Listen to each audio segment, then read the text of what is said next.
Bonsoir.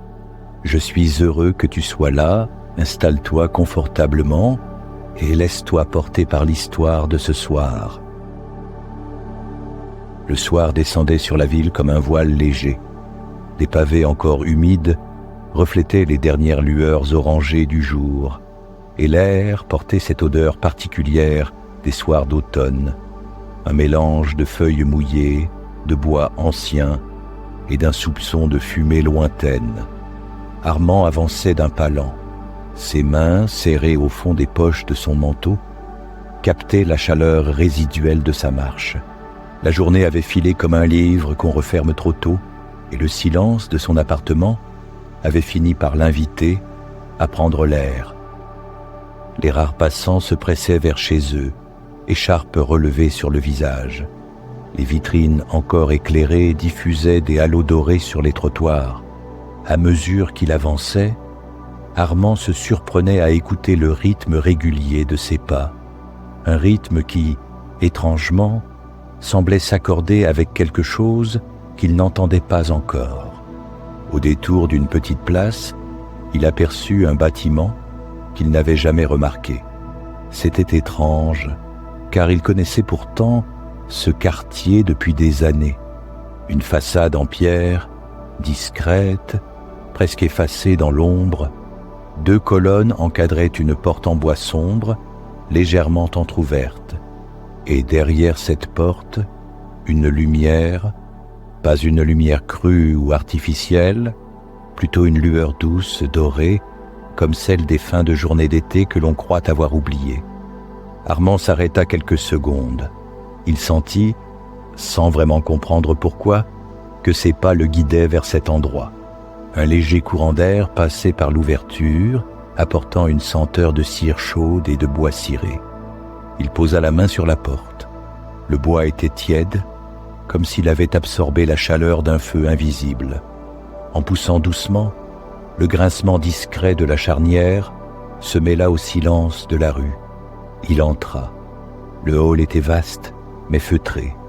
Les murs, peints dans un ton ocre vieilli, semblaient absorber chaque bruit.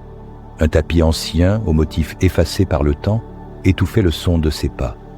Ici, l'air était plus dense, comme chargé de souvenirs. Face à lui, une longue galerie s'étendait, ponctuée de tableaux et de vitrines. Mais ce qui attira d'abord son regard, ce furent les horloges, de toute taille, de toute forme, certaines hautes et fines, d'autres petites et rondes, posées sur des étagères. Toutes semblaient anciennes, patinées par les années. Et pourtant, aucune ne marquait la même heure. Le tic-tac régulier d'une pendule à balancier résonnait faiblement dans l'espace, mais il n'était pas seul. D'autres rythmes, plus rapides ou plus lents, s'entremêlaient, comme un murmure collectif de secondes qui ne se suivaient pas vraiment. Armand s'avança un peu plus, le regard happé par la lumière chaude qui baignait la galerie. Elle ne venait pas de lampes visibles, mais semblait émaner des objets eux-mêmes, comme si chaque cadran, chaque verre bombé, diffusait sa propre clarté. Sur la droite, il remarqua un petit comptoir. Personne derrière. Juste un livre ouvert, une plume et une encre séchée.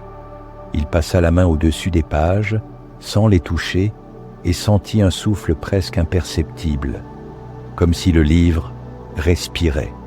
Ses pas le conduisirent vers un couloir latéral. Ici, les murs se rapprochaient légèrement, et les horloges étaient plus nombreuses. Leurs aiguilles, certaines figées, d'autres en mouvement imperceptible, semblaient le suivre du regard. Une sensation étrange l'envahit, celle qu'on ressent parfois en revoyant un visage familier sans parvenir à se souvenir de son nom. Il s'arrêta devant une horloge murale, petite, en bois clair, avec un cadran finement gravé. L'aiguille des minutes tremblait, hésitante. Au moment où il la fixait, il crut entendre, non pas un tic-tac, mais un chuchotement, un mot unique, à peine formé, comme porté par un souvenir qu'il n'arrivait pas à saisir. Il recula légèrement, troublé, mais étrangement apaisé. Tout dans cet endroit semblait inviter à ralentir. Ses épaules, tendues depuis le matin, se relâchèrent. Sa respiration devint plus profonde. Le monde extérieur, déjà discret, paraissait maintenant très loin. Il continua d'avancer, suivant la lumière qui se faisait plus douce encore. Il ne savait pas encore qu'il ne regarderait plus jamais les horloges de la même façon, et que, quelque part entre ces murs, le temps qu'il croyait perdu l'attendait patiemment. Armand franchit le seuil de la première salle comme on pénètre dans un rêve. L'air y était plus chaud, presque enveloppant. Une odeur de bois ancien et de cire d'abeille flottait doucement, se mêlant à une fragrance plus discrète, celle du papier jauni par les années. La pièce était longue et étroite, comme un couloir élargi. Des rangées d'horloges et de pendules occupaient les murs de chaque côté. Certaines, hautes et élancées, se tenaient comme des gardiennes immobiles. D'autres, plus petites, étaient posées sur des socles ou suspendues à des crochets délicatement ouvragés. La lumière provenait de petites lampes à abat-jour de tissu, fixées directement sur certaines horloges. Cela créait des halos dorés qui semblaient caresser le bois poli, révélant les veines sombres et les reflets lustrés. Chaque éclat de lumière se posait comme une poussière d'or sur les aiguilles et les cadrans. Armand s'arrêta devant une horloge à balancier. Elle devait mesurer plus de 2 mètres de haut. Le balancier oscillait lentement dans un mouvement si régulier qu'il en devenait hypnotique. Le tic-tac, tic-tac se détachait du cœur discret formé par les autres horloges. C'était un rythme plus grave, plus profond, presque comme un battement de cœur ancien. À quelques pas de là, il remarqua une petite horloge de bureau. En bois sombre, incrustée de motifs floraux, elle avait un cadran minuscule protégé par un verre légèrement bombé. Les chiffres, délicatement peints, étaient un peu effacés, mais l'aiguille des secondes avançait encore, fine et déterminée. Armand eut la sensation étrange que cette horloge le fixait, comme si elle attendait qu'il se souvienne d'un détail enfoui. Il continua de marcher lentement, ses pas étouffés par un tapis aux couleurs fanées. À chaque avancée, il percevait un nouveau rythme, un nouveau souffle, certains rapides, nerveux, d'autres lents, presque endormis. Il réalisa que ces sons ne l'incommodaient pas. Au contraire, ils semblaient s'accorder pour former une mélodie douce et irrégulière, comme un murmure apaisant. Au centre de la salle, un banc en bois sombre l'invita à s'asseoir. Il s'y laissa tomber doucement, les mains posées sur ses genoux, et se mit à observer. De là, il pouvait embrasser toute la pièce du regard. Les horloges, disposées avec soin, semblaient former un cercle invisible autour de lui. Il ferma les yeux quelques instants. Le tic-tac devint alors plus présent, comme si chaque battement d'aiguille trouvait un chemin direct jusqu'à son esprit. Il se surprit à respirer au même rythme qu'une pendule proche, comme s'il s'accordait à elle. Lorsqu'il rouvrit les yeux, son regard fut attiré par une horloge particulière, placée légèrement à l'écart. C'était un modèle en laiton, finement gravé, avec un cadran décoré de petites étoiles dorées. Les aiguilles semblaient se déplacer presque imperceptiblement, mais il avait la certitude qu'elles avançaient. Et, étrangement, en la fixant, il eut la sensation fugace d'un souvenir, une nuit d'été, le ciel clair et le bruit régulier d'une montre qu'on garde sous l'oreiller. Il tenta de s'en rappeler davantage, mais l'image se dissipa aussi vite qu'elle était venue. Il sourit doucement. Ici, chaque horloge semblait avoir le pouvoir de réveiller un fragment oublié du passé. Plus loin, il aperçut une vitrine contenant plusieurs montres à gousset, certaines ouvertes, laissant voir leur rouage minuscule, d'autres fermées, comme prêtes à être offertes. Une d'entre elles, en argent terni, portait une inscription gravée à peine visible. Il se pencha, mais la lumière ne suffisait pas pour la lire entièrement. Seuls 3 mots semblaient se détacher. « Pour ton retour ». Armand resta un moment immobile devant cette vitrine. Il ne savait pas à qui ces mots étaient adressés, ni quelle histoire ils portaient, mais il sentit un écho dans sa poitrine, un rappel que certaines attentes traversent les années sans jamais s'éteindre. En se redressant, son regard se perdit à nouveau dans la salle. Il remarqua que certaines horloges ne bougeaient pas du tout. Leurs aiguilles figées semblaient indiquer des heures arbitraires, ou peut-être très précises pour un instant qui avait compté. Une pendule murale, figée à 8h23, attira particulièrement son attention. En la fixant, il eut l'impression étrange que l'air devenait plus dense autour de lui, comme si la pièce retenait sa respiration. Puis, doucement, ce sentiment se dissipa et le murmure des secondes reprit. Il resta encore quelques minutes assis sur le banc, écoutant ce concert discret. Il n'était plus tout à fait certain du temps qu'il avait passé là, mais peut-être que, dans cet endroit, cette question n'avait pas vraiment de sens. Finalement, il se leva. Le couloir se prolongeait vers une porte ouverte, laissant entrevoir un espace plus vaste, baigné d'une lumière légèrement différente.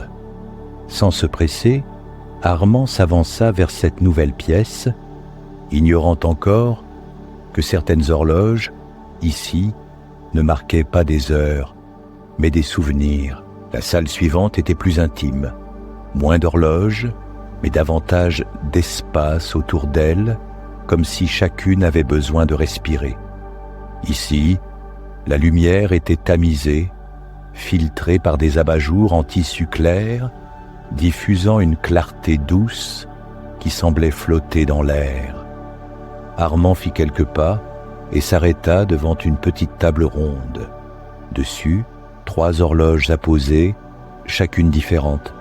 La première, en bois clair, avait un cadran simple, presque naïf, avec des chiffres tracés à la main. En la fixant, il sentit un parfum d'herbe coupée et de pain chaud. Et, sans prévenir, une image traversa son esprit. Une cuisine baignée de soleil, des rires d'enfants et un bol en faïence rempli de lait chaud. Il cligna des yeux un peu surpris.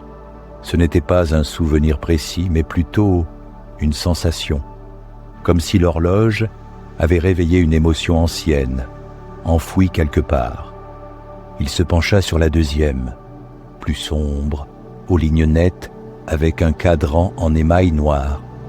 Cette fois, ce fut le bruit d'une pluie fine, sur un toit en tôle, qui monta en lui.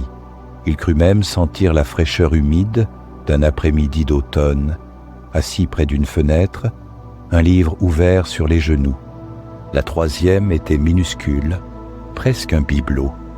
Son cadran portait un dessin délicat, une branche de cerisier en fleurs. Quand il la prit dans ses mains, ses doigts sentirent le froid du métal, et il eut la vision fugace d'une main fine qui la lui tendait. Une main qu'il ne reconnaissait pas, mais qui éveillait une étrange tendresse. Armand reposa doucement l'horloge et continua son exploration. Au mur, une grande pendule en cuivre luisait sous la lumière. Ses aiguilles, fines et allongées, semblaient presque vibrer. Il s'en approcha et posa sa paume contre le verre. Le tic-tac y résonnait plus fort, comme amplifié par le contact. Et là, encore une fois, une image, un quai de gare, la vapeur d'une locomotive, une valise en cuir posée à ses pieds. Et ce sentiment, celui d'un départ qu'on sait nécessaire, mais qu'on ne désire pas vraiment. Il recula lentement, comme pour ne pas briser le fil invisible qui le reliait à ses visions. Il comprenait maintenant que ce musée ne se contentait pas de montrer des horloges. Elles étaient vivantes, ou plutôt, elles étaient des portes. Un peu plus loin, une vitrine en verre exposait une collection de montres à gousset.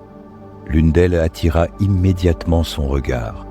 En argent poli, parfaitement ronde, elle semblait briller plus que les autres. Il se pencha et lut l'inscription gravée au dos. « Pour que le temps soit toujours avec toi ». Un frisson lui parcourut l'échine. Il ne savait pas pourquoi ces mots résonnaient autant en lui. Il semblait adresser un message qu'il n'avait pas encore compris. Armand resta un long moment dans cette salle, passant d'une horloge à l'autre, comme on feuillette un album de souvenirs dont on ne se rappelle pas avoir été le personnage. Chaque objet éveillait une sensation, un fragment, parfois une image très claire, parfois seulement une chaleur au creux de la poitrine. Le temps, ici, ne semblait plus avoir de mesure. Il se surprit à sourire à cette idée. Dans le musée du temps perdu, on ne comptait pas les minutes, on les retrouvait. Au fond de la salle, une porte entr'ouverte laissait entrevoir une lumière différente, plus vive, presque dorée. Elle l'invita silencieusement à continuer. Il sentit qu'au-delà, les horloges ne lui montreraient plus seulement des souvenirs, mais peut-être quelque chose qu'il n'avait encore jamais vu. Et, lentement, il avança. En franchissant la porte, Armand eut la sensation d'entrer dans un tout autre monde. La lumière, plus vive que dans les pièces précédentes, avait une teinte chaude, presque dorée, comme celle d'un après-midi de fin d'été. L'air portait un parfum changeant, à la fois fleuri, boisé et légèrement humide, comme si plusieurs paysages coexistaient ici. La salle était circulaire. 4 larges alcôves, creusées dans les murs, occupaient les points cardinaux.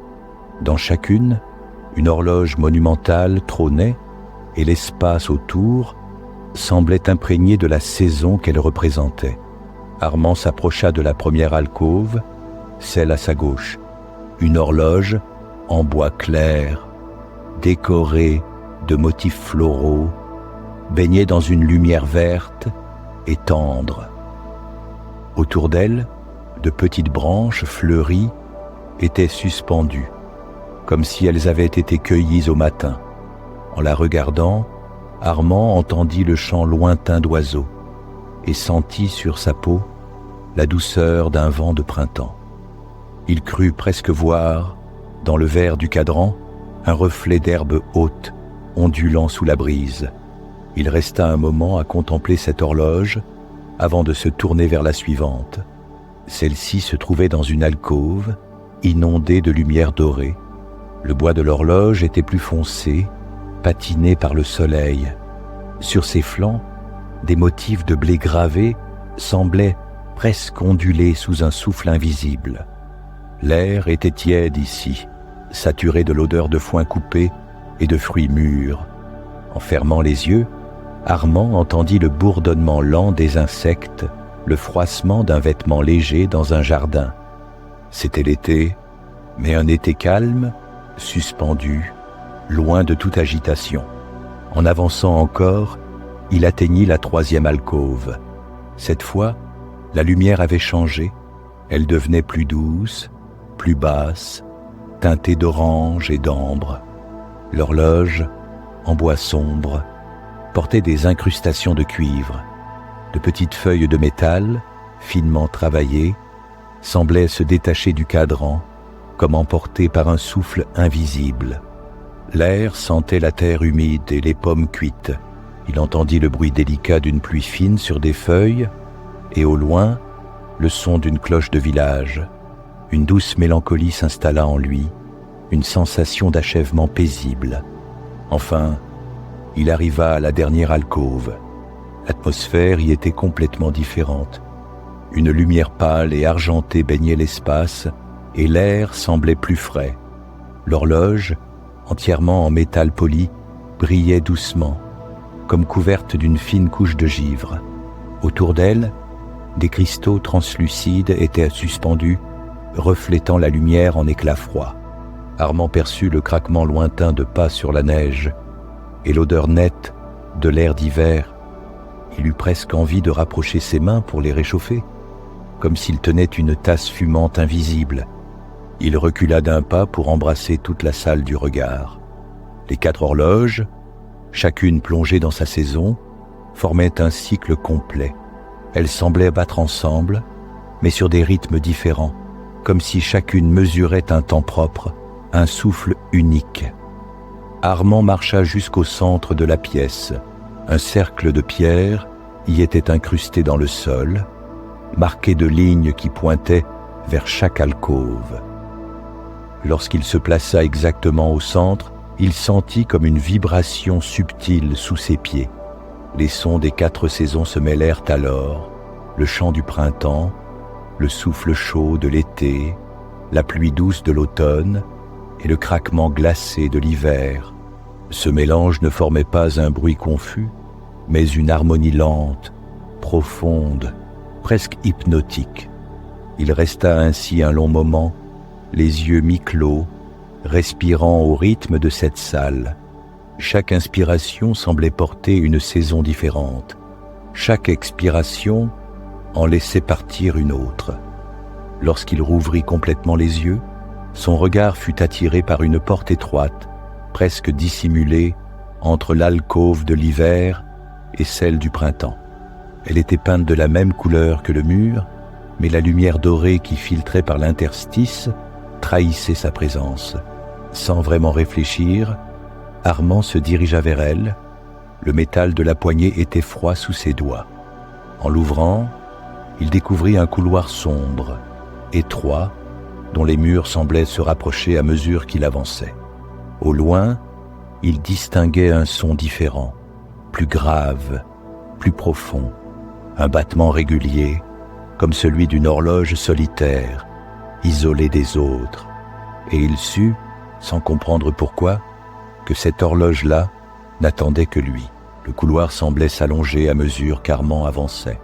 Ses pas résonnaient doucement sur le sol de pierre, et chaque écho se mêlait au battement régulier qu'il entendait depuis l'embrasure. Ce n'était pas le tic-tac léger des autres horloges, celui-ci était plus profond, plus espacé, presque comme un battement de cœur ancien et patient. La lumière se faisait plus rare. Seules de petites appliques murales diffusaient une clarté chaude, comme si elle voulait préserver le mystère de ce qui l'attendait. L'air aussi avait changé. Il était plus dense, plus tiède, chargé d'une odeur subtile de bois ciré et d'encaustique ancienne. Puis, au détour d'un angle, il la vit, une pendule monumentale, isolée au fond d'une petite salle circulaire. Elle se dressait comme une sentinelle, massive, entièrement sculptée dans un bois sombre et veiné.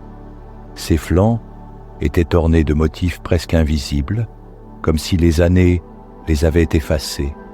Le cadran, protégé par un verre épais, affichait des chiffres élégants, légèrement inclinés. Les aiguilles étaient figées à une heure précise, 11h20. Le balancier, pourtant, oscillait lentement, dans un mouvement d'une régularité parfaite. Chaque retour semblait faire vibrer légèrement l'air autour. À chaque battement, Armand sentait une résonance dans sa poitrine, comme si la pendule avait trouvé un rythme qui lui appartenait. Il s'approche, doucement, presque sur la pointe des pieds. À mesure qu'il réduisait la distance, le son devenait plus enveloppant. Ce n'était plus seulement un bruit qu'il entendait, mais une présence qu'il ressentait. Arrivé tout près, il posa une main sur le bois. La surface était étonnamment chaude, comme si elle abritait une vie intérieure.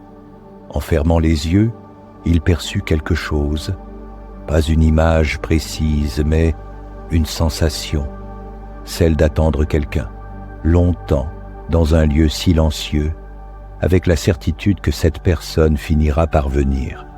Il resta ainsi, immobile, quelques instants, le front presque contre le bois, puis une chose étrange se produisit.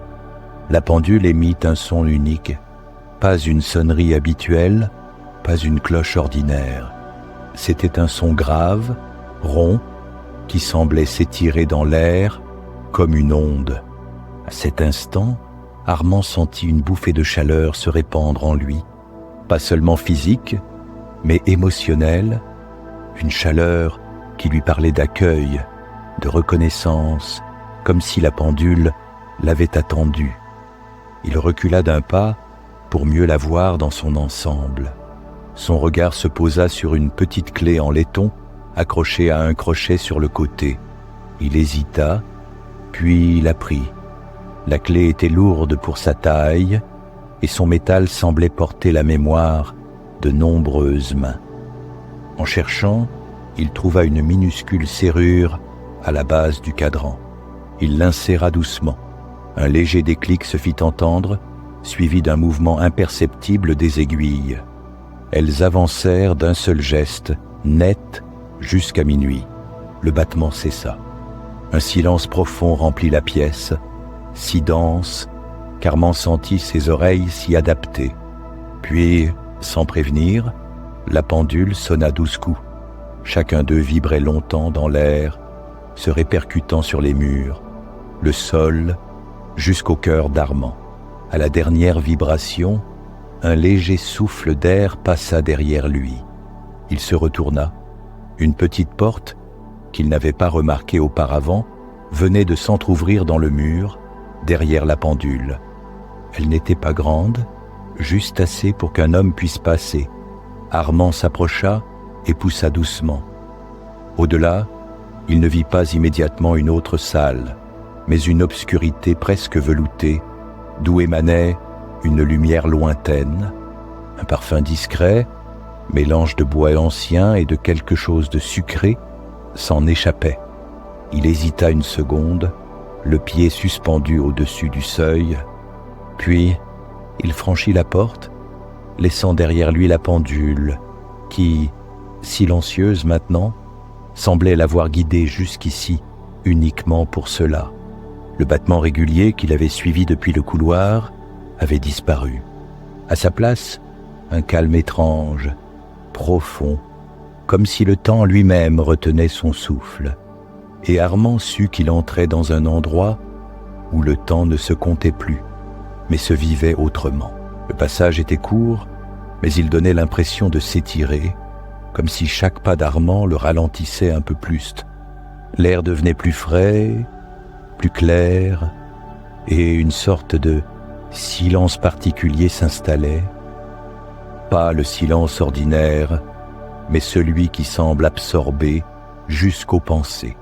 Au bout du couloir, la lumière s'ouvrit soudain sur un vaste espace circulaire.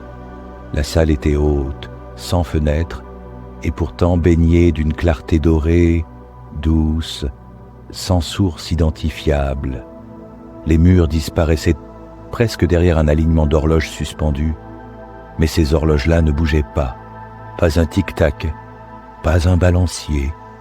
Les aiguilles figées semblaient flotter, comme si elles avaient été arrêtées au milieu d'un geste. Il y avait de tout, de grandes horloges sur pied, des modèles muraux, des montres à gousset accrochées par dizaines à des fils presque invisibles.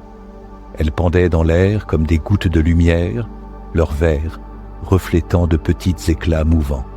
Armand avança lentement, attentif au moindre son, mais il n'y en avait aucun. Chaque pas sur le sol de pierre résonnait un instant, puis s'éteignait aussitôt, avalé par l'espace. Il eut la sensation étrange que cette salle n'était pas seulement silencieuse, elle était hors du temps, non pas arrêtée, mais suspendue comme un souffle retenu. Il leva les yeux. Au plafond, très haut, flottait une structure circulaire, presque transparente, qui tournait imperceptiblement. De petits reflets glissaient sur sa surface comme des éclats d'horloge fondue. Il n'aurait su dire si c'était un mécanisme ou un simple jeu de lumière. Il s'approche d'une grande horloge murale, haute de plus de 2 mètres. Les aiguilles étaient arrêtées sur 7 heures exactement. Il tendit la main presque par réflexe, mais hésita avant de toucher le verre. Il avait l'impression que, s'il le faisait, quelque chose pourrait se déclencher ou se dissoudre. Un peu plus loin, il remarqua une montre à gousset ouverte, suspendue au bout d'une fine chaîne. Elle tournait très légèrement sur elle-même, animée par un courant d'air invisible. Son cadran portait de minuscules gravures, si fines qu'Armand dut s'en approcher pour les distinguer. C'étaient des formes de nuages, et en les regardant, il eut soudain une impression vive. Être allongé dans l'herbe, un après-midi d'été, à observer le ciel, il recula, surpris par la précision de cette sensation. Dans cette salle, les horloges semblaient ne pas se contenter d'arrêter le temps. Elles conservaient la substance même d'un moment. Il continua sa marche, observant une à une les pièces suspendues. Chacune portait un fragment d'atmosphère, une odeur, un son, une lumière. Une montre ronde aux chiffres effacés lui fit ressentir le froid piquant d'un matin d'hiver. Une pendulette en argent lui donna l'illusion d'entendre un feu de cheminée crépiter. Une petite horloge de voyage, toute simple, apporta la sensation de vent salé sur le visage. Il se rendit compte qu'il avait ralenti son pas à l'extrême, comme pour ne pas troubler cet équilibre fragile. Ici, même respirer paraissait devoir se faire avec précaution.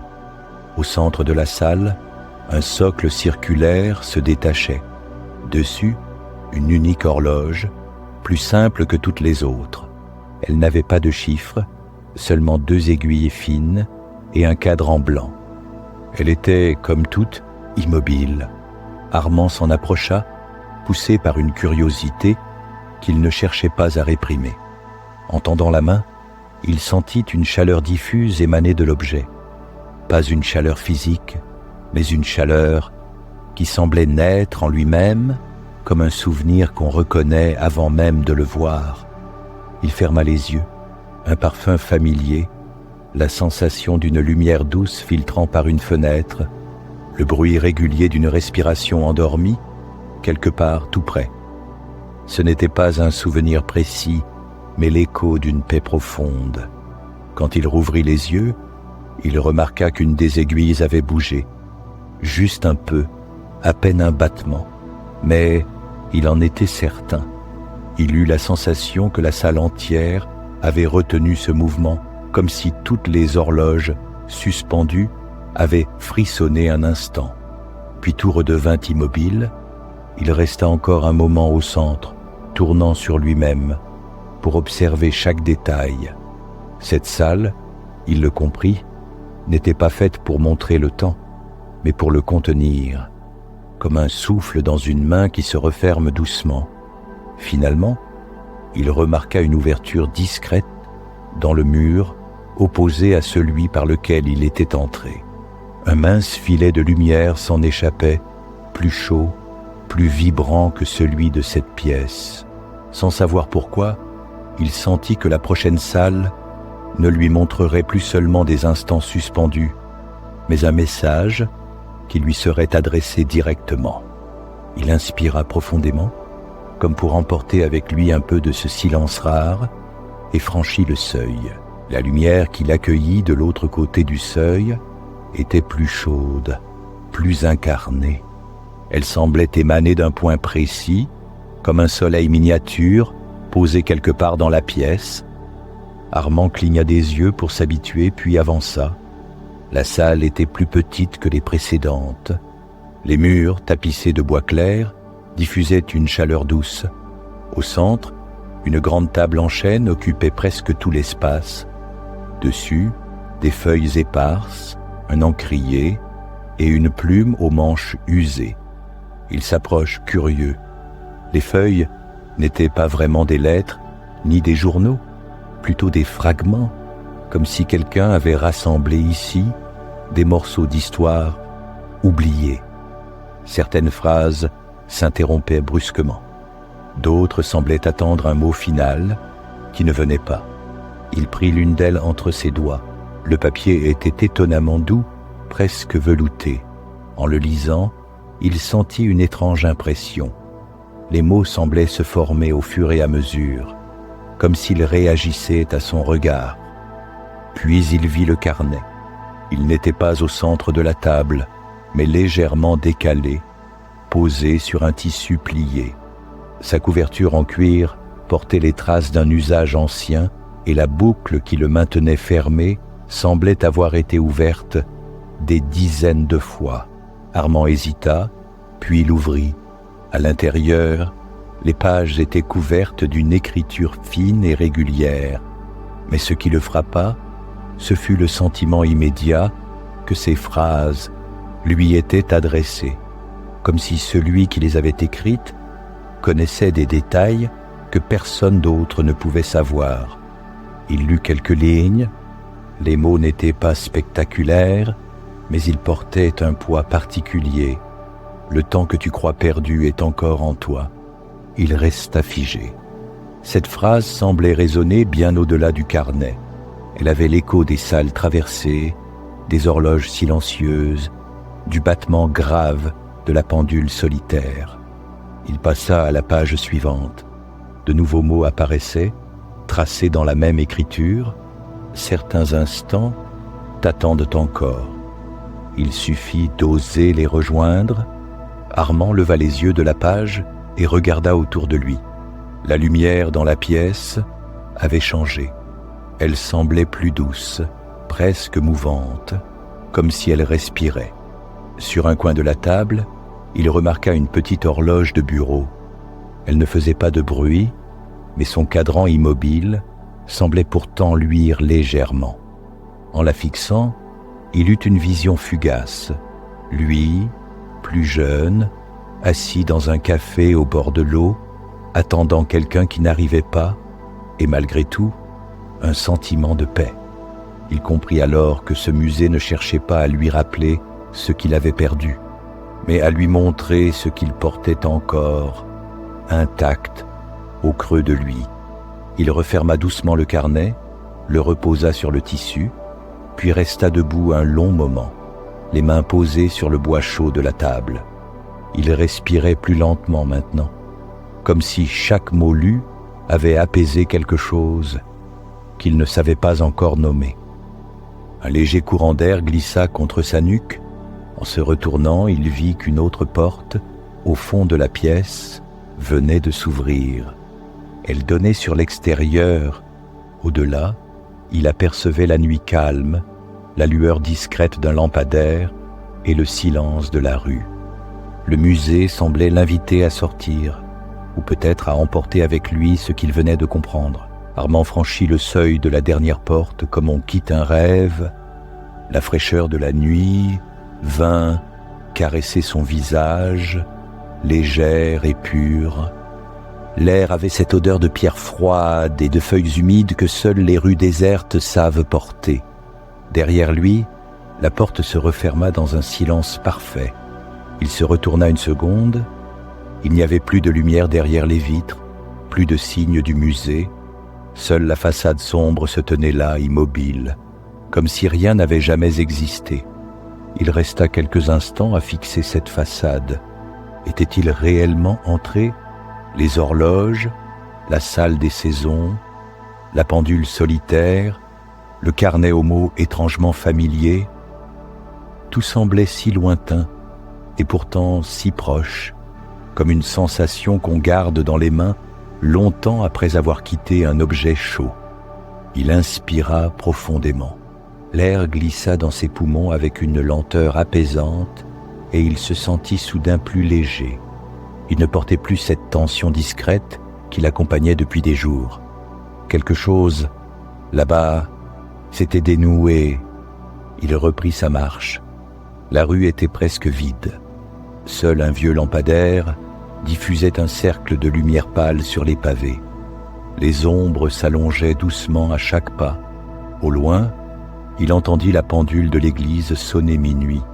Chaque coup résonnait dans l'air froid s'étirant un peu avant de s'éteindre. Il s'arrêta pour les écouter, les yeux mi-clos, laissant la vibration des cloches se déposer doucement en lui. En reprenant sa route, il remarqua que la ville semblait plus lente. Les bruits, rares, semblaient adoucis. Le froissement d'un rideau derrière une fenêtre, le claquement lointain d'une porte, même le souffle du vent dans les branches. Tout paraissait mesuré, comme si le monde entier battait maintenant au rythme des horloges qu'il venait de quitter. Il passa devant une vitrine fermée. Le verre refléta son visage un instant. Il crut y voir, derrière ses traits familiers, une lueur qu'il ne s'était pas vue depuis longtemps. Un éclat discret, celui qu'on a quand on revient d'un lieu qu'on croyait imaginaire. Les rues défilaient lentement. À chaque pas, il repensait à une image précise. Le balancier sombre de la grande pendule, la lueur verte du printemps, les cristaux glacés de l'hiver, les mots gravés sur la montre à gousset. Tous ces fragments formaient maintenant comme une trame invisible autour de lui, une étoffe de temps retrouvé. Lorsqu'il arriva devant sa porte, il hésita un instant. La clé dans sa main lui parut plus lourde qu'à l'ordinaire, comme si elle avait absorbé un peu du poids des instants vécus ce soir. Il la glissa dans la serrure, poussa doucement. À l'intérieur, tout était silencieux. Il referma derrière lui, retira son manteau et s'avança vers la fenêtre. De là, il voyait la rue déserte, baignée de cette lumière douce que la nuit donne aux choses familières. Il resta debout un long moment, les mains posées sur le rebord, et dans ce calme, il sentit que le musée n'était pas vraiment derrière lui. Il était encore là, quelque part, dans le rythme de sa respiration, dans le battement régulier de son cœur. Peut-être, pensa-t-il, que certaines portes ne se ferment jamais vraiment. Il se détourna de la fenêtre, éteignit la lumière et alla s'allonger. Les draps étaient frais, accueillants. En fermant les yeux, il laissa revenir à lui le son profond de la pendule solitaire, cette vibration lente qui semblait effacer tout ce qui n'avait pas besoin d'être gardé. Et tandis que son esprit glissait doucement vers le sommeil, il comprit que, dans le musée du temps perdu, rien n'était vraiment perdu, seulement suspendu, en attente, prêt à revenir au moment juste. Il resta ainsi, immobile, le souffle calme et la pensée légère, comme si, quelque part, derrière une porte invisible, toutes les horloges du musée battaient encore doucement, juste pour lui. Tu peux maintenant laisser partir cette histoire. Laisse-la s'éloigner, doucement, comme un bateau qui glisse au loin, sur une mer calme. Il n'y a plus rien à retenir, plus rien à chercher, tout est paisible maintenant. Et tu peux revenir ici, chaque fois que tu en ressens le besoin. Le musée sera toujours là, quelque part, dans un coin tranquille de ta mémoire. Merci d'avoir écouté cette histoire. Je te souhaite une bonne nuit et de beaux rêves